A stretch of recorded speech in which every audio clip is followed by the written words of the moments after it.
Akan Nggak adanya ada. gugatan lagi atau bagaimana? KIP ini lembaga pengadilan, bukan kan? Jadi 2 hari yang lalu saya dapat surat dari dari KPU untuk ijazah Pak Jokowi ya.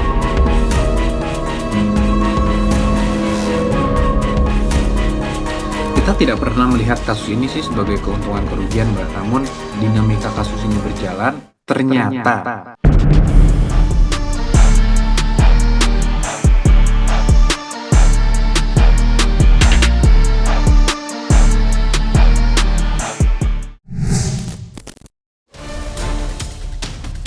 kisruh tudingan ijazah palsu yang melibatkan mantan Presiden Jokowi tampaknya bergulir semakin panjang usai geliat peneliti Bonatua Silalahi lagi-lagi menemui titik terang. Ya, 2 permohonan yang diajukan Bonatua Silalahi terkait ijazah mantan Presiden Joko Widodo serta ijazah Wakil Presiden Gibran Rakabuming Raka resmi dikabulkan oleh Komisi Informasi Pusat alias KIP. Artinya, putusan ini mewajibkan pihak termohon untuk membuka dokumen-dokumen terkait kepada Bonatua selaku pemohon. Putusan KIP tentu memancing berbagai reaksi dan pendapat. Tak terkecuali dari praktisi hukum Deoli Payumara yang mempertanyakan wewenang KIP untuk mengeksekusi putusan tersebut. Lantas, seperti apa pendapat Deoli Pak? Benarkah KIP tak berkewenangan untuk menginstruksi hal tersebut? Akan adanya gugatan lagi atau bagaimana? KIP ini lembaga pengadilan, bukan kan? Ya, dia kan cuma komisi kayak komisi Komnas Anak, begitu kan? Ya, itu kan permohonannya ke mereka. Jadi kita belum dapat bagaimana apakah dia bisa menegur ataukah apa. Tapi yang jelas ini kan keputusan KIP ya, Komisi Informasi Publik ya. Dan dia sebenarnya bukan lembaga pengadilan. Dia lembaga yang memutuskan ini harus dibuka, ini enggak. Tapi kan penerapan sanksinya nggak tampak. pasti kita pengen ekspresi. Mengedepankan estetika kan disampaikan. Jelas tadi mendengarkan. Kemudian kalau putusan dari mereka itu kemudian untuk melakukan eksekusinya harus dimohonkan ke pengadilan lagi. Itu permohonan kepada pengadilan. Ini KIP memutus begini nih. Kita minta penetapan dari pengadilan supaya dilakukan perintah kan begitu. Tapi kalau KIP sendiri memerintahkan kepada Jokowi, sebenarnya mereka juga bukan lembaga pengadilan. Begitu. Karena mereka bukan lembaga pengadilan ya Jokowi keberatan nggak keberatan ya suka-suka Jokowi juga tuh untuk membuka pangganya, karena nggak ada kewajiban secara hukum di mana mematuhi KIP. Nah tapi rasanya Jokowi dengan adanya putusan KIP pun rasanya nggak keberatan dia buka. Cuman waktunya kapan ya tergantung Jokowi juga, begitu. Apakah dia kemudian patuh tanpa tedeng aling-aling, patuh bongkoan kepada putusan KIP, kita belum tahu. Dengan mengingat apa, putusan KIP bukanlah putusan lembaga peradilan.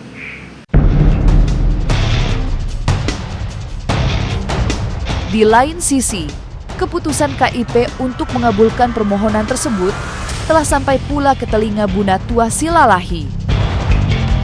Dan ketika dimintai komentar, sang akademisi pun menjelaskan bahwa keputusan ini akan memberikan efek yang besar, khususnya pada diskursus publik serta para peneliti.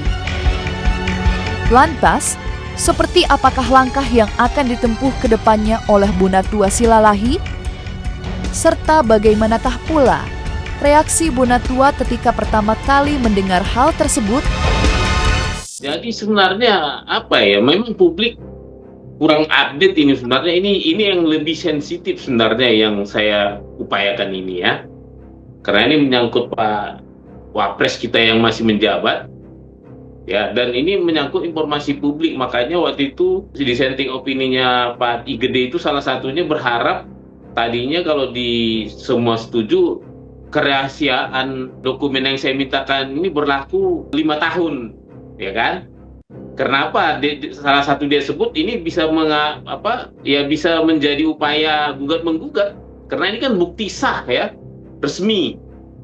Nah dari saya ini aja saya udah 5 orang menghubungin saya ini Mbak Ira untuk nanti berusaha menggugat, membuktikan kebenaran yang mereka dengar selama ini sebenarnya apa sih kan gitu kan, masalah ijazah Pak Wapres kita ini kan. Efeknya ini lihat saja, saya yakin ini akan menjadi sebuah diskursus publik ya, di mana nanti ya kebenaran akan diuji melalui jalur yang sah, bukan melalui jalur desas-desus lagi, bukan melalui jalur penelitian yang tidak benar lagi. Kenapa? Saya sudah mendapatkan barang buktinya secara sah melalui jalur penelitian keterbukaan informasi publik. Ya saya juga nggak bilang si A, si B salah atau benar.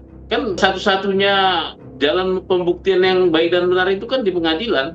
Pak. Ini kan kebayang kalau tuntutan gugatan mereka dipenuhi kan, bisa aja nanti arahnya ke ya tanda kutip ke pemakzulan atau mungkin bisa jadi ganti wapres ya kan, bisa jadi. Dalam kesempatan yang sama, Bu Natua Silalahi juga berbagi fakta bahwa berkas-berkas yang berkaitan dengan gugatannya kepada KPU tentang ijazah mantan Presiden Jokowi telah sampai ke tangannya. Namun sayang, alih-alih menjawab pertanyaan, berkas dari KPU justru menghadirkan rasa keberatan bagi Bu Natua. Pasalnya, ia hanya diberikan berkas berupa fotokopi hitam dan putih. Hal itulah yang akhirnya membuat Bu Natua melayangkan keberatan. Lantas, seperti apa jawaban KPU atas keberatan Bu Natua? Serta bagaimanakah pula penjelasan Bu Natua terkait hal tersebut? Jadi 2 hari yang lalu saya dapat surat dari dari KPU untuk ijazah Pak Jokowi ya. Oke. Dari KPU Solo. Saya kan melakukan keberatan karena mereka ngasih saya fotokopi yang hitam putih. Saya mintakan fotokopi yang berwarna, yang asumsi saya berasal dari fotokopi terlegalisir berstempel basah yang diserahkan Pak Jokowi dulu saat mencalon wali kota 2005, pemilihan wali kota 2005 dan pemilihan wali kota 2010. Tapi ternyata jawabannya mengecewakan. Mereka bilang itu belum ditemukan. Yang saya artikan itu hilang arsip-arsip itu. Artinya saya berarti pertanyaan saya, yang kasih ini apa? Fotokopi dari fotokopi yang nggak jelas.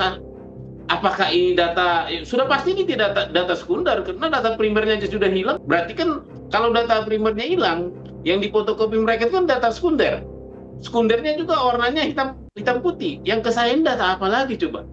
Ini data yang sama sekali tidak bisa saya pertanggungjawabkan selaku peneliti. Apakah ini data tersier yang hierarkinya sangat lemah ya, dalam sebuah hierarki data penelitian ini sangat lemah. Kenapa? Ini boleh dibilang katanya kan, nggak tahu saya, jangan-jangan yang dikasih saya ini udah diedit macam segala. Jadi nextnya, saya tadi kemarin sudah komunikasi saya sudah daftarkan ke Komisi Informasi Pusat. Kita akan sengketa lagi. Saya harus dapat data sekunder. Saya nggak mau data yang tidak jelas. Jangan sampai ini menjadi menyampah ke masyarakat. Kalau saya bagikan ini kan jadi sampah ke masyarakat. Kenapa? Ini data fotokopi dari katanya kan. Itu langkah saya ke depannya ya. Langkah berikutnya itu mungkin ya, saya lihat juga diskusi kita sudah sehat ya. Artinya banyak orang sekarang menghubungi saya untuk melakukan gugatan-gugatan. Ya. Karena apa? Data-data selama ini yang tidak terbuka ke publik sudah terbuka, dan mereka pada umumnya ingin melakukan gugatan yang sah secara hukum ya terhadap data-data sekunder yang saya terima. Dan kita tunggu aja, mungkin lagi pada daftar-daftar. Kayaknya nanti habis Lebaran ini banyak kali gugatan. Terlepas dari gugatan Bu Natua di Komisi Informasi Pusat, polemik tudingan ijazah palsu mantan Presiden Jokowi juga diramaikan dengan aksi Rismon Sianipar yang tiba-tiba berbalik arah. Seperti diketahui, ia yang sebelumnya paling vokal bersuara, kini mengajukan restoratif justice kepada mantan orang nomor 1 negeri. Secara langsung, Rismon pun telah bertemu dan meminta maaf kepada Joko Widodo. Lantas, seperti apa kelanjutan upaya restoratif justice Rismon menurut kuasa hukum Joko Widodo? Sejauh ini kita masih menunggu karena tentunya kami juga mengetahui adanya cuti bersama ini. Jadi ya mungkin semua hal-hal yang dibutuhkan administrasi sudah kita lengkapi semua, sudah kita serahkan semua.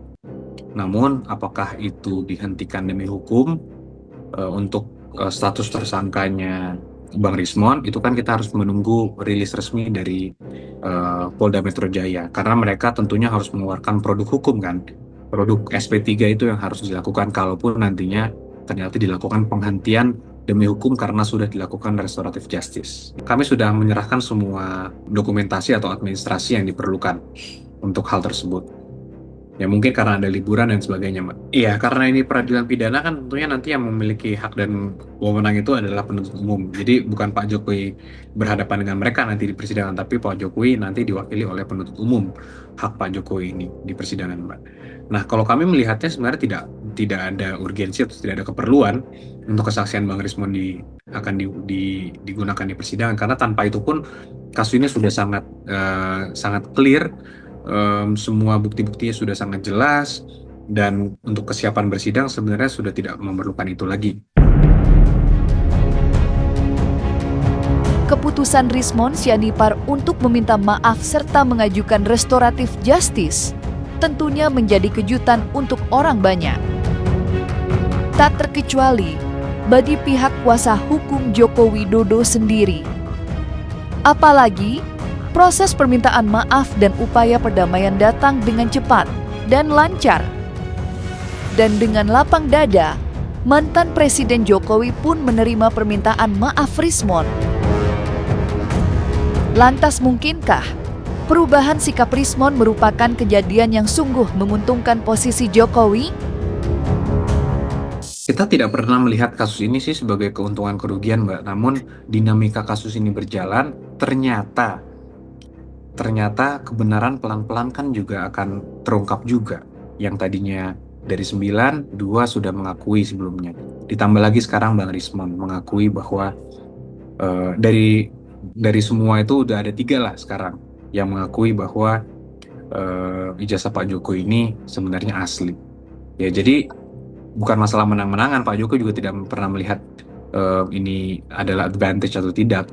Cuman kita melihatnya toh berjalan waktu makin kelihatan sekarang yang mana yang benar kan. Diskusi dengan Pak Jokowi ini mengenai Bang Rismon ini tidak terlalu panjang ya. Kami hanya menanyakan apakah ini memang mau ditindaklanjuti dan dari Pak Jokowi memang menghendaki untuk ya sudah saya terima maafnya, mohon RJ-nya dipertimbangkan. Jadi kita tidak terlalu panjang diskusinya mengenai Bang Rismon ini, Mbak.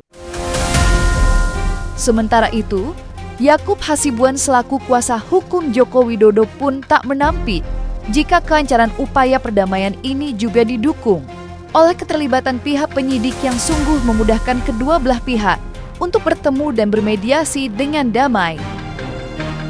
Bahkan, tim kuasa hukum Jokowi saja tidak sempat untuk mengikuti pertemuan mereka di Solo.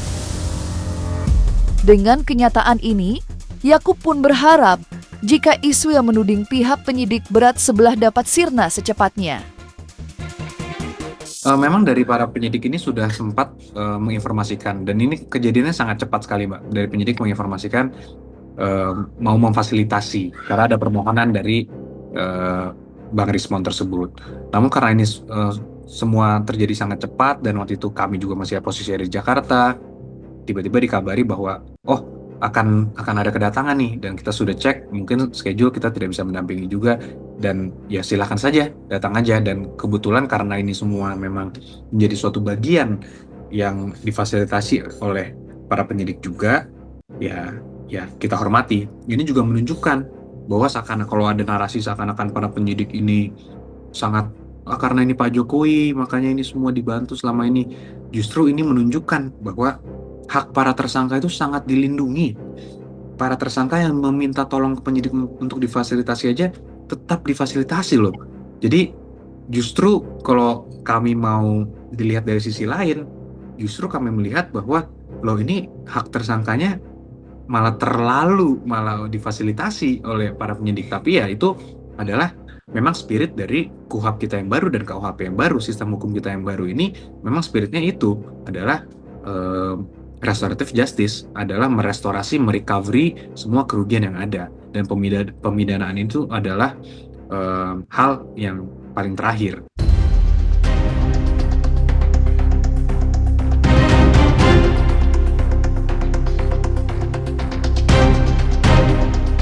Nah, selesai sudah Cumi Lovers. Jangan lupa untuk like, subscribe, dan juga share channel YouTube Cumi Cumi.